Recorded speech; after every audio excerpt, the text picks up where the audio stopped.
asalaamaaleykum dañ leen ak jàmm li gën a fës ci cahier de doléances yi nga xam ne moom la centrale syndicale yi jébbal démb njiitu réew mi ak it kàddu yi nga xam ne moom la Ousmane Sonko jiite Pastef les patriotes yëkkati jëmale ci ay atem ak it woote waxtaan bi nga xam ne moo bawoo ci njiitu réew mi ak sargal bi nga xam ne moom la ñu sargal ndem si yàlla Mame Less Camara moo soxal ëttu yéenekaay yi ñu xëyee ndool yokkuteeb salaire yi fexe it ba wàññi lempo bi ci yooyu le payoor ak it jafe-jafe yi nga xam ne fës na lool ci yenn ci ay bërëbu liggéeyukaay lu fësoon la démb ci jàkkaarloo diggante centrale syndicale yi ak njiitu réew mi centrale syndicale yi nga xam ne nag bu ñu sukkandikoo ci Sud Quotidien dañoo ñëwoon ci palais de la République ngir jébbal njiitu réew mi li gën a fës ci seeni tawat. suñu naataango bi faree ci avenue Bourguiba jox kàddu gi secrétaire général bu CNTS FC di Cheikh Diop moom mi nga xam ne nag jafe-jafe yi Sonacos Patisen ak Poste di jànkonteel jamono yi métti na ko lool ci jamono joo xam ne nag Elimane Diouf secrétaire général bu CSA moom li ko soxal mu yokkute payoor yi ak ki ndàmpaay yi jëmale ci wàllu dem beeg dikk bi ak it daal ñu fexe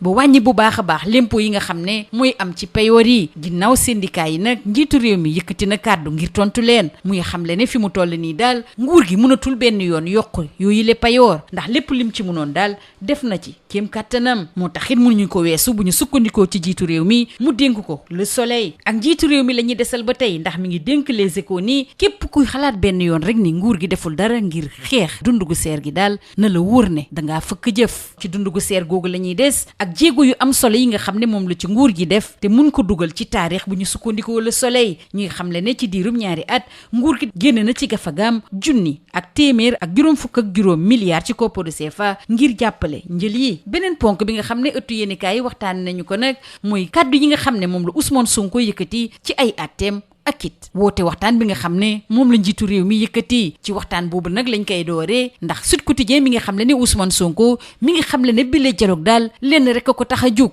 mooy daal fexe ba nërmeel ak néewal doole Pastef bi nga xam ne moom Ousmane Sonko moo ko jiite ak it daal daganal candidature boo xam ne daal ndeyu charte réew mi àndu ci benn yoon muy candidature njiitu réew mi di président Macky Sall Ousmane Sonko di xamal suñu naataangoo yi ci jàkkaarloom bi mu doon amal taskatu xibaar yi démb ne saa yu Macky Sall wootee jëmale ci ay waxtaan yu yaatoo yaatu daal dafa am lu lalu ci suuf ci loolu la ñuy des ndax Mimi Touré bi fi nekkoon premier ministre moom it mi nga xam le ne woote waxtaan bu yaatoo yaatu bi nga xam ne mooy sàkkute fu njiitu réew mi nag lenn rek ko tax a jóg mooy xàjjale kujje gi te parti démocratique sénégalais ànd ceeg moom bu baax a baax ak PDS la ñuy desal ndax Le Soleil ñi nga xam ne jaarale ko ci ab communiqué xam le nañu ne ànd nañ bu baax a baax ak woote njiitu réew mi te danañu ko wuyu ji keneen ku nar a wuyu ji njiitu réew mi mooy parti bi di FDS les Guelwaar te docteur Babacar Diop di maire bu Thiès jiite ko di xam le ne daal ab waxtaan bu tegu ci yoon te bu dëggu daal moo mën a tax ba suñu réew mën a jëm kanam ñu saxalit jàmm ci mim réew ñu des ba tey ci boobule waxtaan ak Le Quotidien bi ñuy xamal ne daal xaajale na bu baax a baax ñi bokk ci coalition Yewwi Askan Wi ndax Khalifa Sall moom ànd na ci bu baax a baax ci jamono joo xam ne nag Sonko moom yitteelu ko benn yoon ñu des ba tey ak Khalifa Ababacar Sall ak waa Vox Populi lépp lu nekkoon ci xolam génnee na ko muy xamle ne moom daal li ko soxal fi mu toll nii mooy mu nekk ab candidat ci yenn pexe nag lay yembee loolu yitteelu ko moom daal na bokk ci élection yu ñaar fukki fan ak juróom ci weeru février ci atum 2024 ci yooyu le waxtaan la ñuy des sax ak waa réew mi ñu ngi xam ne nag njiitu réew mi ngi amal ay waxtaan biir néeg ak waa parti démocratique sénégalais moo tax it ñu dellu si li nga xam ne daal moo nëbbu ci woote bi nga xam ne moom la njiitu réew mi wootee bu ñu dellu see si Ousmane Sonko nag bu weesoo wàllu dialogue politique bi dellu si na it ci atte yi nga xam ne moo koy xaar benn bi ci juróom benn fan ci weeru mai ci diggam ak Mame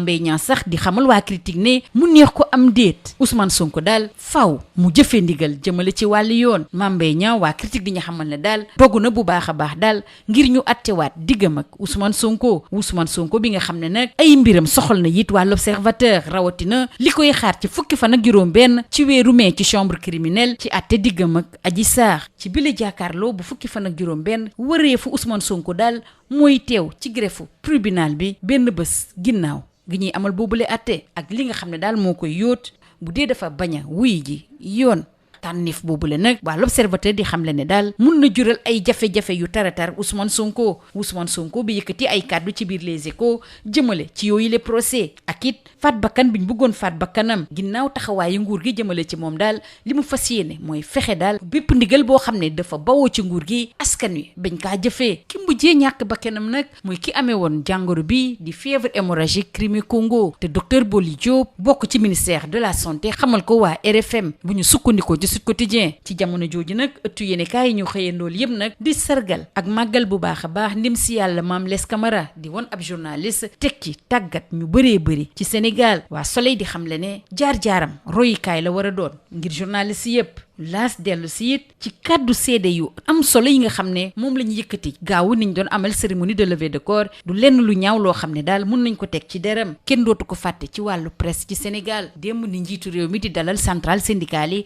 xam le ne daal SISTI di école bi nga xam ne fa la ñuy tàggat taskatu xibaar yi turu Mame Less Camara la koy jox ci wàllu tàggat yaram nag waa stade di dellu si ci jeexital ay bés suñu gaynde yi ci Europe ku ci mel ne Boulaye Jackson Bamba ak Liman ñoom ñi amal ay taxawaay yu am solo ci équipe yi nga xam ne moom la ñuy joué dañuy des ak Bamba ak waa record fexe ne ba dëkku Paris Saint-Germain Lorient di équipe bi muy joué dóor équipe Paris bi ci 3-1 waa sunu lomb dañuy xamal ne kën ci démb nërmel na Lac Rose loolu nag mi ngi am ginnaaw fukki simili yoo xam ne daal combat bi taroon na lool ci diggante ñaari mbër yooyu le lii moo gënoon a fës ci ëttu yéenekaay yi ñu xëyandool ñu yendoog jàmm. Bonjour, la remise des cahiers de doléances au chef de l'État ainsi que la sortie de Ousmane Sonko relativement à ses procès et au dialogue politique et l'hommage rendu à Mame Less Camara, tels sont les sujets qui intéressent la presse du jour. Augmentation des salaires, baisse de la fiscalité sur les salaires et difficultés dans certaines entreprises, Macky mis au défi. C'est le titre qui barre la une de Sud Quotidien qui informe que dans le cadre de la célébration de la fête du travail hier, lundi 1er mai, les centrales syndicales ont remis leur cahier de doléances au président de la République, Macky Sall. L'essentiel de leurs revendications porte sur le redressement des entreprises en difficulté comme la Poste et la Sonacos, mais également sur l'augmentation des salaires des travailleurs et sur la baisse de la fiscalité sur les salaires. Le sort de la Poste, de la Sonacos et Patisen préoccupe le secrétaire général de la CNTS/FC, Cheikh Diop. Pour sa part, Elimane Diouf, le secrétaire général de la CSA, a plaidé pour une augmentation des salaires et de la prime de transport, ainsi qu'une baisse de la fiscalité sur les salaires. Prenant la parole suite aux doléances des centrales syndicales, le président de la République a soutenu que l'État ne peut plus augmenter les salaires parce que ce n'est plus possible. L'État a atteint le maximum qu'il pouvait faire, précise le chef de l'État. Nous ne pouvons pas aller au-delà, insiste-t-il dans les colonnes du Soleil. Le confrère qui relève les efforts énormes et historiques de l'État pour lutter contre la vie chère, avec 1185 milliards de francs CFA en 2 années. Cette remise des cahiers de doléances intéresse également les Échos qui affichent à sa une Macky dit niet à toute hausse de salaire. Le chef de l'État de préciser ce qui suit. Si on dit que l'État n'a rien fait sur la vie chère, c'est un manque de reconnaissance. Procès en cours, tentative d'assassinat au dialogue politique, Sonko fait feu de tout bois. C'est le titre qui barre la une de Les Échos. Le leader de Pastef les Patriotes annonce le début d'une campagne de désobéissance civique vis-à-vis de la justice. Et toujours d'après le maire de Ziguinchor, le dialogue politique, tant voulu par le chef de l'État, n'a qu'un seul objectif, valider une 3e candidature et isoler Ousmane Sonko. Ousmane Sonko, que l'on retrouve dans les colonnes de Sud Quotidien où il disqualifie Macky Sall. Il invalide une 3e candidature anticonstitutionnelle. En point de presse hier, Ousmane Sonko a soutenu mordicus que le dialogue esquissé par Macky Sall vise ces 2 objectifs, le liquider et l'isoler, ainsi que son parti, le PASTEF. Restons avec ce dialogue toujours dans les colonnes de Sud Quotidien avec l'ancienne Premier ministre Aminata Touré. À l'instar d'Ousmane Sonko, il recuse également l'appel au dialogue du président Macky Sall. En point de presse, elle a ressassé de manière directe que ce dialogue est une manœuvre politique pour diviser l'opposition, mais avec la collaboration active du Parti démocratique sénégalais. Justement, le Parti démocratique sénégalais prendra part à ce dialogue, d'après Le Soleil, qui reprend le communiqué du PDS favorable au dialogue politique. Le parti FDS Les Guelwaars également, car selon son leader, le maire Babacar Diop, un dialogue inclusif et fécond est nécessaire et fondamental pour la bonne marche de l'état de droit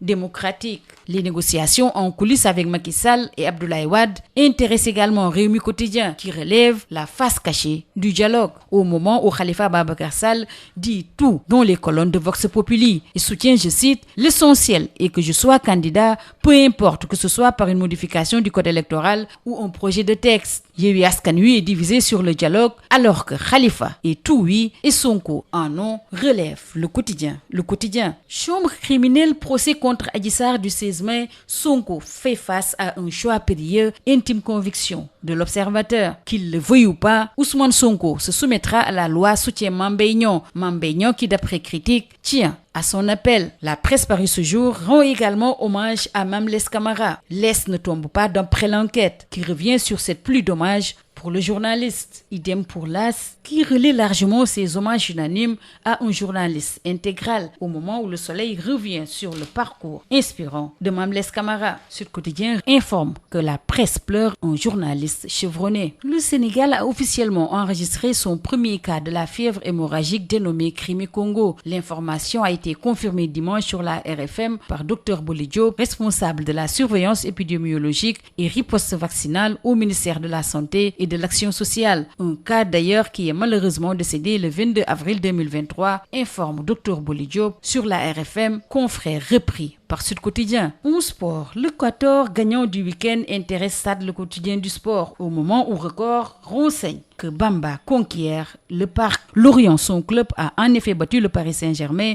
sur le score de 3-1.